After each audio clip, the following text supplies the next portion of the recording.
Courage. It's the mental or moral strength to venture, persevere, or withstand fear, danger, or difficulties. Courage. So when was the last time you felt truly courageous? What was the challenge that was before you that you felt you could just face head on? And when was the last time you felt completely timid, like every ounce of courage within you had just dissipated into thin air? You felt alone with your worries, unable to figure out how to move forward. And where was God for you in those moments? Did you feel that God had placed those challenges in your life? Did you feel that God was encouraging you in those moments? Or did you feel that God had abandoned you? Or in those moments, or maybe a little while later, did you have the sense that perhaps God had inspired, had placed some people right into the middle of your life in order to help you? As we begin our journey towards Christmas this morning, we're going to spend some time with a couple of women who felt challenged by God, but who found a way to respond to that challenge with courage. And throughout this season of Advent, we are going to be looking at the people who were involved in that very first story of Christmas, but paying attention to a particular detail. Because almost every single person involved in that first story of Christmas was going about the business of living their daily lives when suddenly God intervened. God interrupted their lives. God got right into the middle of their lives, and their lives were forever changed. Some of those people even had the direction of their lives completely turned around, completely changed. But ultimately, each person in the story of that first Christmas felt blessed, believed that the interruption by God had left them with a gift. And that's certainly the case for this morning's two women, Mary and Elizabeth. Now, those two women were surprised, maybe even shocked to discover that they were pregnant. Neither one of them expected that particular development to take place at that particular time in their lives. Elizabeth was married to a priest named Zechariah, and although they are described as being righteous and faithful people, they were also living in disgrace because they did not have a child. And at that time in first century Judaism, to not have a child signaled a serious problem, that there was something terribly wrong in your relationship with God. The New Testament scholar William Barclay explained that rabbis at that time taught that there were 7 reasons a person might be excommunicated from God, out of relationship with God. The first was to be a Jewish man who was not married. The second was to be a married Jewish couple without children. To be childless was really bad. But then the miraculous happened. Elizabeth discovered that she was pregnant, and she greeted that news with a mixture of sentiments. She was joy-filled because at last she would no longer be in disgrace. She had somehow found God's favor, and yet she really was older. She was well beyond childbearing age, and so it was a little confusing to have this gift, this blessing at this time. And so we learned that she spent the first couple of months in seclusion, feeling joyful, but a little confused and oddly alone. And then there's Mary. Mary, who was engaged to be married to Joseph. And she had pledged faithfulness to Joseph. And then an angel stops by and says, you know, don't worry, don't be afraid. You're just going to give birth to the Son of God. It's all going to be fine. Can you imagine what went through her mind? How am I going to explain this to Joseph? What is he going to think? What about the rest of my family? How are they going to respond? What are the neighbors going to say about all of this? Mary had to be a little bit worried about what was going to happen to her, given this unexpected interruption in her life. And so she decides to go and visit her relative, Elizabeth. And if you look at the cover of your order of worship, I love the picture there because it's so clear that Elizabeth is really happy to welcome Mary. Her arms are open. She's so glad to have this visitor. And so the two are able to spend several months together. And clearly they talked about their worries, they talked about their pregnancies, they talked about their future, they talked about this development in their lives. And then they were able to respond with courage and to embrace this new chapter in their lives. Life is like that, isn't it? That there are moments in our lives when we experience challenge, big and small, and we desperately need courage. We need to be able to tap into that deep well of courage. And what the story of Mary and Elizabeth assures us is we don't have to find that courage on our own. That when we are experiencing a challenge and we need help, other people can help us find courage. And when we recognize there's somebody in our family, our community, around the world that needs some help, we can offer to them some courage, because God does that with people. God puts people into each other's lives to offer them courage. So just as Mary and Elizabeth were able to talk through and share their challenge with one another, we too can give and receive courage as we face challenges within our families, as we see challenges in our community, and as we see challenges all around the world. We can give and receive courage when we see challenges within a family. The book, Everything I Never Told You, was written by Celeste Ng, and it tells the story of the Lee family. And it's the kind of book that when you've read the last page, it keeps kind of being stirred up in your head. At least it was for me. I couldn't let go of the story. And what I really wanted to do was go back and rewrite some of the book.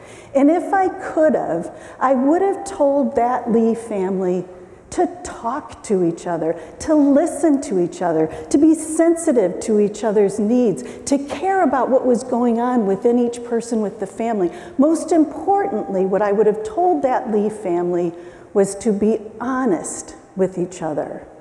Marilyn and James Lee married in 1958. They were an interracial couple, Marilyn European American, James Chinese American. And in the 50s, that kind of interracial marriage was controversial. And so the couple, along with their 3 children, Nathan, Lydia, and Hannah, were never fully accepted, never felt like they were truly welcomed in the small town in Ohio where they lived. But what was interesting was that this family shared a home. They shared that sense of prejudice, and yet within the home, they all sort of lived their separate lives. There had become a dynamic of suppression. Don't really talk about what's happening. Don't talk about your worries. Don't really talk about what interests you. Just kind of keep everything on a surface level and we can coexist in this house together. Another development in the family was that somehow Lydia, the middle child, became the focus of her parents' hopes and dreams, and particularly her mother's. Lydia was to realize her mother's abandoned dream of becoming a physician. So everybody else in the family, all of their hopes and dreams, Nathan's and Hannah's, were to be subservient to Lydia's. The Lee family, everything evolved around Lydia. The only problem was Lydia was miserable. She had no friends at all. Nobody in her school wanted to befriend this young Chinese girl who had blue eyes somehow. And she did not have her mother's scientific mind, and so she started to fail her classes. But because she wanted to live up to her parents' expectations, she just pretended. She pretended that she had friends. She would pick up the phone at night and have a conversation, but on the other side was the dial tone. She pretended for as long as she could that she was succeeding in school. But one day, finally, an acquaintance who was becoming a friend named Jack said to her, "So Lydia, what are you so afraid of?" And something stirred within Lydia. She realized that that's what she had been doing. She had been living a life of fear, afraid of letting someone else down. She had pretended all along because she didn't want to disappoint. She was afraid to disappoint her parents, afraid to disappoint her siblings, afraid to disappoint her teachers. But with that question, she began to feel the stirrings of courage. Courage to face those fears, and courage to start to be nobody else but herself. Now, if you've read the book, you know there's a whole lot of other twists and turns to that book. But what Lydia's story can be is a cautionary tale for us, that sometimes it is the people who are closest to us whose cries for help, whose cries for and need for courage we miss because we think we know them so well. We know what's best for them that we almost don't even see or hear what they need. Sometimes it is the people who are closest to us who just need us to walk into their lives for a little bit and to listen, communicate, be sensitive, and offer them courage. Maybe it's asking a question or walking with them for years through troubled times. But God does that. God sends people into each other's lives to offer courage, even the person who is closest to us. And sometimes what God does is invite us to offer courage to people in our communities, to people in our church, to people in our neighborhoods, to people where we work. Sometimes we need some courage from people in our church, our neighborhoods, or where we work. That's what happened to Sally Walls. Sally Walls wrote a story about a time in her life. It was a difficult time, and it was the season of Advent had just begun, and she was driving down her street and was surprised to see that some of the houses in her neighborhood had started to be decorated, because every year before that, their house, the Walls house, was the first one to be decorated. And they also were the first ones to have their tree up because they so enjoyed that ritual of putting the ornaments on the tree, and as they did so, they would tell the story of how the family had come to own each ornament. But this year was different because Sally and her husband had suffered the tragic loss of their 18-year-old son in a car accident just 6 months earlier. And Sally was just having the hardest time thinking about Christmas and embracing that season. Now, the Walls were having friends over for dinner, Jim and Fiona, one night. And so as the doorbell rang, she opened the door and there was Jim and Fiona.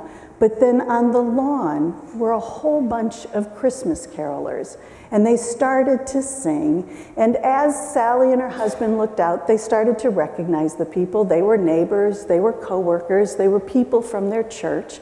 And as the carolers continued to sing, they started to go back to their houses and to their cars, and they emerged with decorations and with covered dishes. So the dinner date had just been a ruse for all of these people to get together and to come to the Walls home to decorate and to celebrate dinner with them and try to help them find the courage to embrace the season. Now, when I first read that story, I thought, wow, could that have backfired? I could see where those Walls family would have said, we're not ready for this. We want to be isolated and alone in our grief. Go away. And yet somehow the friends knew them well enough, was sensitive enough to them, that they knew this is what they needed in order to have the courage to step into the holiday season that year. God does that for us. God puts people in our lives so that we can give and receive from one another courage to help those who are closest to us, to help those in our community, and to help those in that big old world of ours. I think it's pretty safe to say that there are a lot of people, and maybe a lot of us, who are suffering some fear right now. The recent terrorist attacks and the ongoing threats of more have to some extent created success for those terrorists because they have been able to generate some fear. There's fear about living our lives. There's fear about going to a place where there's a lot of people. There's some fear about strangers, and we become suspicious of one another. And yet, in the aftermath of those attacks, and as these ongoing threats continue, there are some incredible and amazing examples of courage that have been shown. There was the courage of the server in a Parisian restaurant who, even though she didn't know if the gunman had already left, she left her hiding place and sat down next to people who were severely wounded and held their hand and said their names and talked to them. That was courage. And there's a letter, and I want to read it word for word to make sure I get it right. It's a letter from a man whose wife was killed during one of the Paris attacks, and he wrote it to the terrorists. He said, "On Friday evening, you stole the life of an exceptional person, the love of my life, the mother of my son. But you will not have my hatred. You would like me to be scared, for me to look at my fellow citizens with a suspicious eye, for me to sacrifice my liberty for my security. But you have lost." And in the Chicago Tribune, columnist Phil Gardner asks, "Would you have had the courage to open your door to shelter people running through the streets of Paris during the recent attacks in that city? The brave souls who did exactly that didn't know if they might be shot, if terrorists would pursue their targets into their homes, or if the very people they were sheltering were actually the gunmen. They saw people in trouble, and they offered help." What an incredible act of courage to open your door. In the wake of these attacks, we have to make some choices about how we are going to respond. We have to look to God to give us the answers and the courage about how we can respond. And yes, there is that temptation. Let's just hide away. Let's close the doors, isolate ourselves, and think that maybe we'll be safe. And yet I believe there is an imperative from God that we are to care and love people, even the stranger. There are people who are victims of the sorrow and the terror in our world. And the question for us is, are we going to open our door? Will we open the doors to our hearts, to our home, to our country? So we've come a long way from Mary and Elizabeth and the interruption in their lives and in the way they found to courageously accept that change. But there is something for us to really gain this morning from their story.